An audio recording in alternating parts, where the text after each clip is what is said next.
ఈ రోజు జరిగే జగన్నాథుడి రథయాత్రకు సర్వం సిద్ధమైంది. ఇప్పటికే జగన్నాథుడి రథయాత్రను వీక్షించేందుకు భక్తులు పెద్ద ఎత్తున తరలి వస్తున్నారు.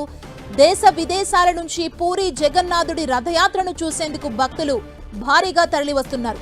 భక్తుల రాకతో పూరి నగరం కిటకిటలాడుతోంది. ఇప్పటికే నంది ఘోష్, తలధ్వాజ, దర్పదన్ధరాలు రథాలు ఇప్పటికే అందంగా ముస్తాబయ్యాయి. శ్రీక్షేత్రంలోని గర్భగుడిలో భక్తులకు నేత్రపర్వం చేసే ముగ్గురు మూర్తులు పెంచిన తల్లి గుండిచాదేవి ఆలయానికి చేరుకోవడం ఆనవాయితీ.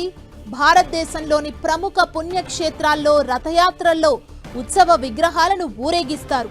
పూరిలో దీనికి భిన్నంగా మూల విగ్రహాలనే రథాలపై ఉంచి నిర్వహించడం విశేషం. అటు పూరి జగన్నాథుడి రథయాత్రను దృష్టిలో పెట్టుకుని ఈస్ట్ కోస్ట్ రైల్వే యంత్రాంగం ప్రత్యేక రైళ్లను నడిపిస్తోంది.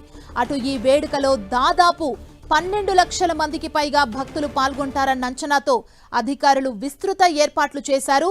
భక్తుల భద్రతకు ప్రాధాన్యం ఇచ్చిన ఒడిశా సర్కార్ తొలిసారి 275 AI కెమెరాలు, డ్రోన్ల ద్వారా రద్దీ నియంత్రణకు ఏర్పాట్లు చేసింది. దీనికి తోడు 10,000 మంది జవాన్లను నియమించింది.